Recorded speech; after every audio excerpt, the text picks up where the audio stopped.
We call upon our next presenter, Dr. Ibrarullah. Short bowel, current status of definitions and guidelines. Good morning, everybody. I think the topic itself is self-explanatory, does not need any introduction. However, just for the sake of formality, let me say that the small intestine is usually 6 to 7 meters long, and short bowel syndrome, or as you would be calling it SBS subsequently, it occurs when there is a loss of 50 to 60% of the length, which would almost translate to less than 2 meters of the small intestine remaining. An adaptation and TPN-free life is possible if there is about 60 to 100 centimeters or 1 meter of the small intestine is remaining, depending on whether the colon is present or it's absent, along with this length of the small intestine. The most common cause,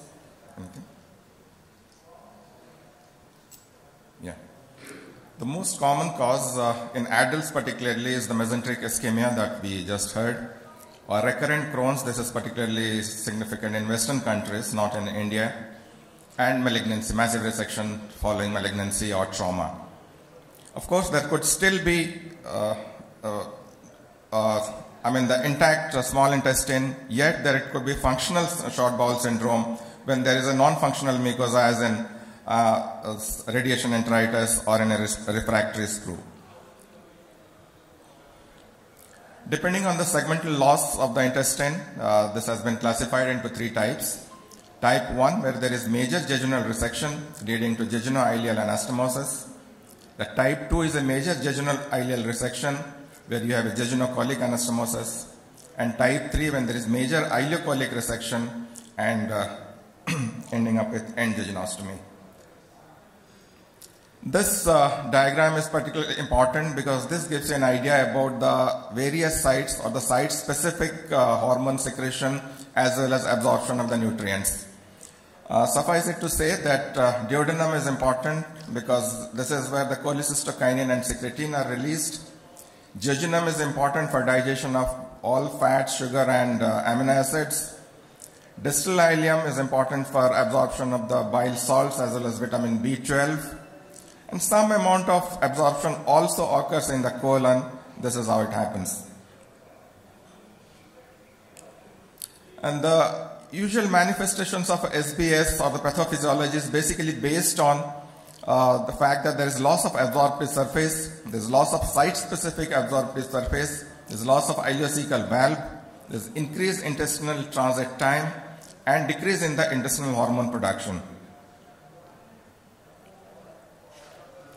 Now, looking at the specific types, in type 1, what happens is there is loss of absorptive surface. This leads to nutritional and water and electrolyte imbalance. Then there is loss of cholecystokinin, increased HCl secretion, and rapid transit with reduced pancreatic enzyme activities. In type 2, you have all these features of type 1, as well as there is, in addition, there is reduced vitamin B12 or bile salt absorption, there is nutritional deficiency, all this manifesting as diarrhea, steatorrhea, and fat-soluble vitamin deficiency. Type 3 is, of course, is the most challenging situation because there is no ileum, there is no colon, only you are left with is a part of the jejunum. So you have all the features of type 2 here. All the problems associated with type 2 is also found in this. Additionally, there is water absorptive defect. So, sorry. And then when you are left with less than 100 centimeters of the jejunum, you have a lot of gastric acid secretion, there is intestinal secretion, and there is high fluid electrolyte loss and early dehydration.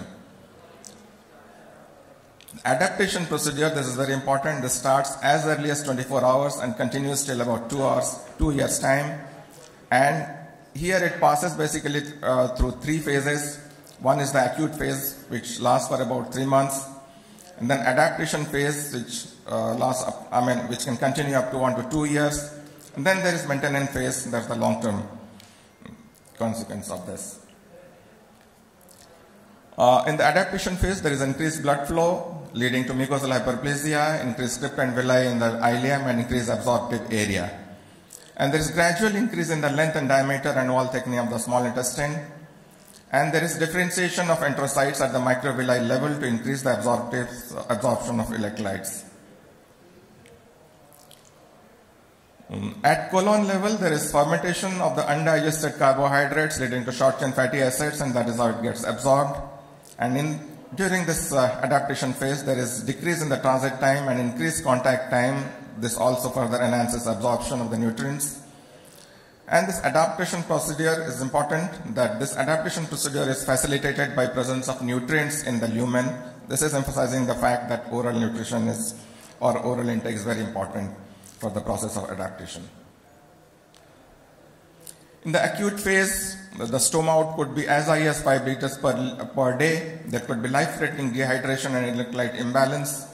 And there is extremely poor absorption of all nutrients, and there is development of hypergastrenemia and hyperbilirubinemia. This adaptation phase, which lasts up to 2 years, approximately 90% of the bowel would adapt during this period. And there is enterocyte hyperplasia, villus hyperplasia, all these are mentioned.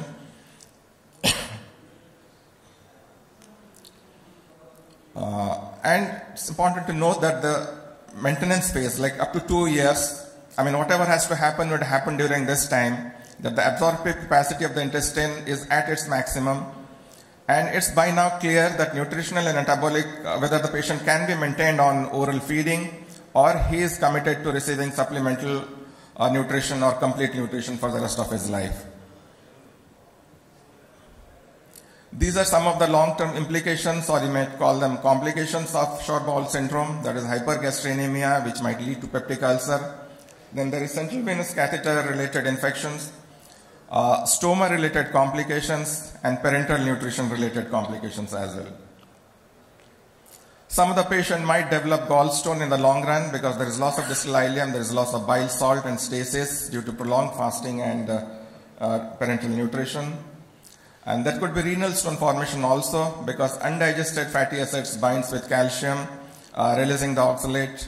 These are free oxalates which get absorbed in the colon, and in the process there may be formation of oxalate stones. Lactic acidosis, again, this is a mechanism how it happens. This can also happen in short bowel syndrome. Short bowel, small bowel bacterial overgrowth is also an important development in the short bowel syndrome. This could be due to villus atrophy, loss of gut-associated lymphoid tissue, reflux of the colonic bacteria in the absence of the ileocecal valve, and rapid transit. All this contribute to bacterial overgrowth in the small bowel. Liver disease is very important as well as a very worrisome complication of short bowel syndrome. And this could range from cholestasis to steatosis to fibrosis to cirrhosis and an end-stage liver failure. The factors which are responsible mostly are parenteral nutrition over 1 year, central-line-induced sepsis, and particularly when the remnant of the intestine is less than 60 centimeters, this complication can happen. The other contributory factors towards liver dysfunction is excessive calorie intake or excess of lipid infusion, deficiency of EFA or choline and taurine, and of course this low-grade sepsis which might happen, which I mentioned, can also contribute towards liver dysfunction. The management is essentially medical, starting with fluid, electrolyte and nutrition supplementation along with vitamins. PPI is important because, as I said, there is hypergastrenemia and there is increased HCl secretion, so PPI is an important component, not only to reduce acidity but also to reduce increased motility due to presence of high acid. Then anti-motility agents are important to reduce increased the transit in the small intestine. Then bile salts, bile salt binders, octreotide, all these are important in the medical management. These are important agents which have been employed in patients of short bowel syndrome. One is stadioglutide. This is a glucagon-like polypeptide which increases the intestinal absorption by increasing villus height and Krebs cell mass, thereby reducing the requirement of TPN. Glutamine is considered a tonic to small intestine, so it's very important. This can be given orally or by intravenous route. Growth hormone is also very important for the development of the small intestine as well as the proliferation of the small intestinal mucosa as well as for absorption of the nutrients. The enteral nutrition usually started by about day 4 to 5. And the aim is to give 45 to 60 kilocalorie per kg. This excess calorie is required because, to overcome this 30% which is lost in the process of malabsorption. And in the first week, the first month, the patient has to be given a structured diet formula comprising of elemental diet, which means amino acids, including glutamine and medium chain triglycerides. Then during the adaptive phase, the patient has to be started on light chain triglycerides, free fatty acids, and all those nutritional formula that one has to know. And in the maintenance phase, the patient would require about 4 to small meals comprising of carbohydrate, protein, and fat in these proportions. Next is the surgical management. This is surgery is required when the patient is resistant to conservative management, or he develops a parenteral nutrition dependence or parenteral nutrition related complications. Basically, there are two types of surgery that is employed in this patient. One is called autogenous intestinal reconstruction surgery, and of course the final thing is on intestinal transplantation. These are the various AIRS procedures. A lot of them have been mentioned, but then probably there's not very large series or not very significant experience on these procedures, and most of them have been tried in pediatric patients particularly. Just to mention this Bianchi procedure, which is based on the principles of dual layered of supply mesentery. That means every segment of intestine is supplied by the mesentery, which has 2 leaves, and each leaf has his own set of blood vessels. So thereby the intestine has to be divided. One segment of intestine can be divided into 2 or split into 2 on the basis of one set of blood vessels or one leaf of the mesentery supplying it, and then this is reconstructed.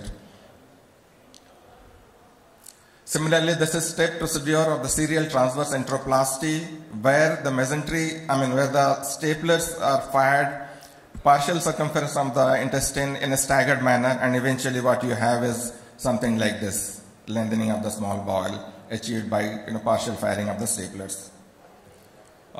This of course does not need, as mentioned, very complicated reconstructive procedure.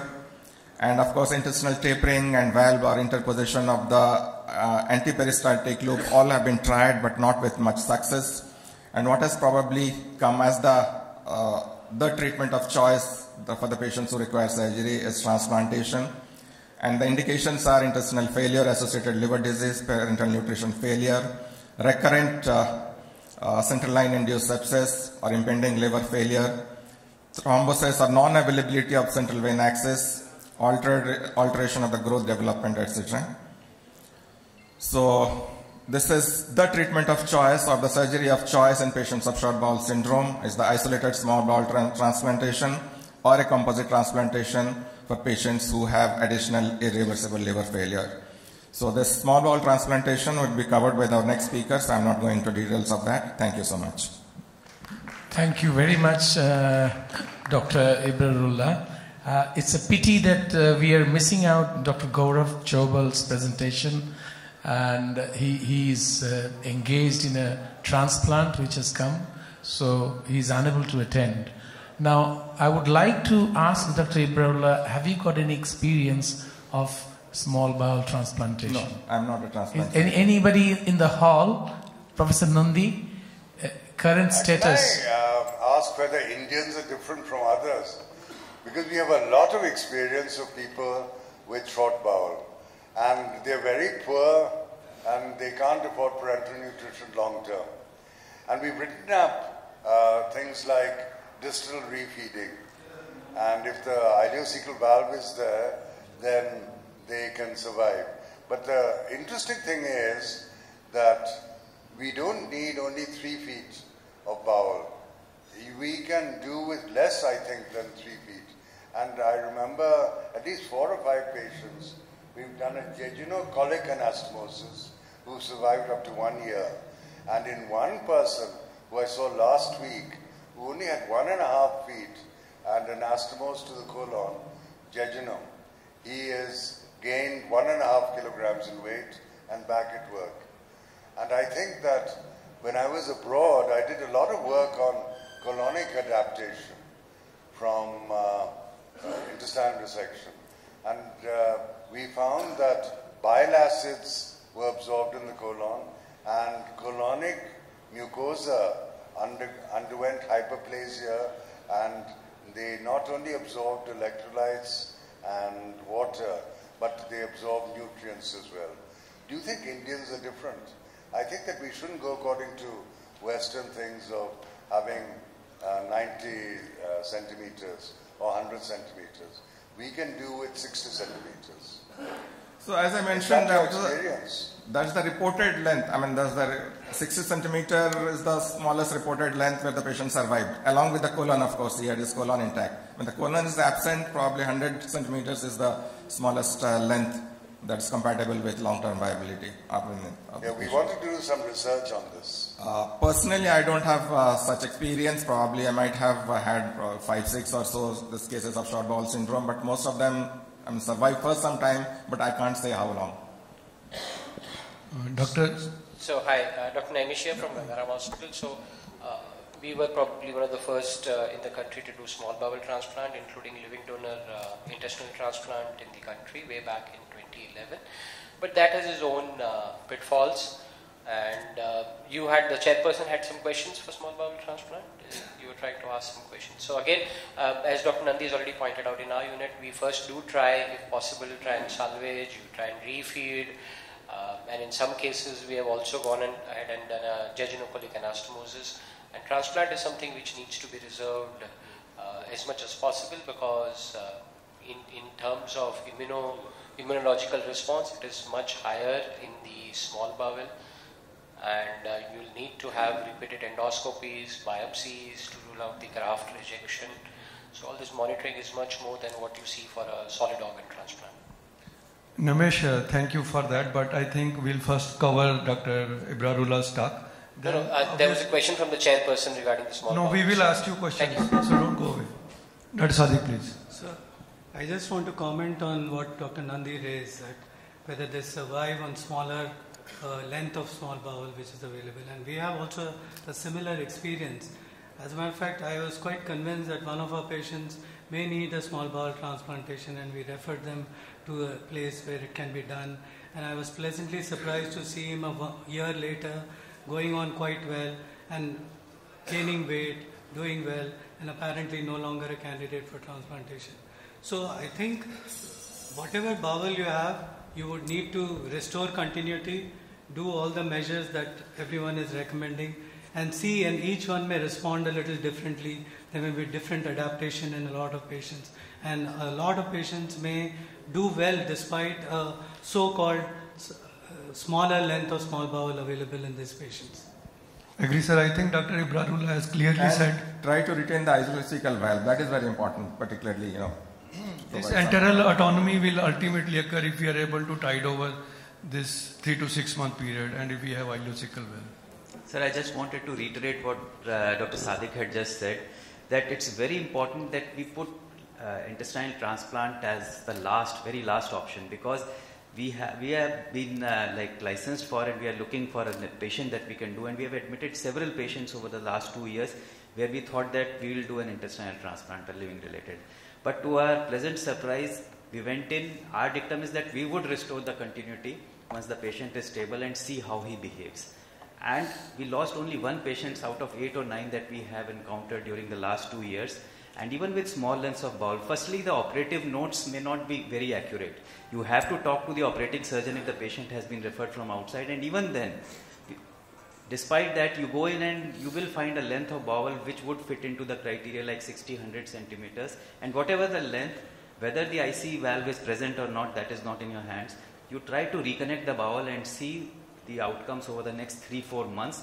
And then if the patient fails or develops complications, you should think of intestinal transplant, because we haven't done our first, but in my training I had some experience, and it's associated with a lot of complications in the long run. It's easier said than done, especially in our country. Dr. Ibrarullah, the role of this antibiotics due to this small bacterial overgrowth. Metronidazole is the drug of choice for that. So, these patients in a background where there is disease intestine, like in Crohn's disease. So when you go ahead and do multiple small transactions. So what is the message how much should we resect, and how do we tackle these repeated episodes of SIBO and which antibiotics, and how to prevent long-term antibiotic resistance? No, I mean, I'll talk about Crohn's. Crohn's, at least what is recommended is you have to be absolutely conservative. In contrast to ulcerative colitis, where total colectomy is the rule, even if you have a small segment involvement. But in Crohn's, you try to be as conservative as possible, try to save as much bowel as possible when you are doing surgery. Avoid resections if possible, do with a stricturoplasty or maybe a bypass procedure, but try to save bowel as much as possible, because you never know how long this disease is going to last or how soon this disease is going to come back and in what form, where you have to do subsequent resection and all that. That is for Crohn's. Thank you very much. Since we have got a couple of minutes, please, Dr. Dr.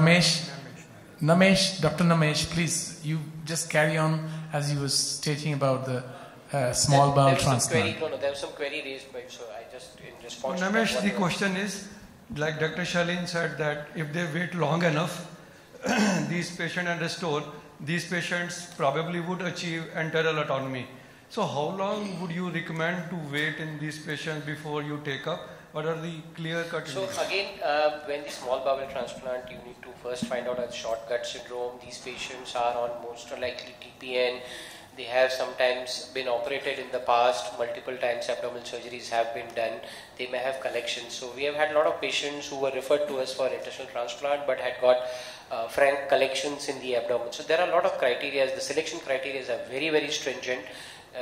Just don't go and pick up, just because there is a short gut syndrome or a short bowel, don't think that they should be immediately transplanted. So that is what my colleague was trying to point out, that these patients need to be first tried with continuing the restoration of their intestinal continuity.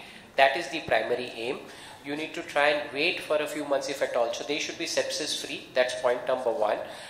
If you are able to give enteral feeding, that should be your aim, whichever way format. If you have to, in the initial period, if you have to give a distal refeeding because of a proximal enterotomy or a jejunostomy, there will be a high output fistula. And if you have a good distal stoma as well, and there is no sepsis, no infectious complications going on, first try refeeding, enteral refeeding, and maintain that individual on this. If you are able to maintain on that, then that itself is a good suggestion. If you continue a distal refeeding and the patient is able to tolerate well, that is a very good indication suggesting that this patient may withstand an intestinal restoration. Again, we, as rightly pointed out, we do not know the length, which if at all these patients have been operated outside, we don't know what the actual length is. That is very subjective, which they noted. So you should do a proper CT with an oral contrast, try and see if you can assess the length of the bowel and try and restore it. As I said, in these cases, your first and primary aim should be restoration of the intestinal continuity. If that fails for whatsoever reason, then these patients need to be worked up for intestinal transplant. Thank you very much, Dr. Namesh. We are running short now. We are just on time. I think there are quite a few questions has to be raised regarding the immunosuppression. And there's a resident want to... Yeah, please carry on. Sir, suppose some patient underwent major bowel resection, probably due to mesenteric ischemia, and we did a resection and stoma. So in that case, what should be the timing of restoration of bowel continuity? I mean, as early as you think the patient is fit enough to undergo revision surgery, and you think this ischemia component of this thing has come over that, then I suppose you can go in. But again, the patient has to be fit for that, his nutritional status, his albumin status, and all those. Okay, as the patient in such cases are generally malnourished because there is high output stoma and the patient is losing nutrients. So the patient supposedly malnourished, so an early restoration of bowel will not cause any problem. Dr. Sadiq has asked that, has answered that question with respect to mesenteric ischemia. The restoration is to be done as early as possible. Thank you, Dr. Mohammed Ibrarullah. Thank you so much. And with this, we close this session.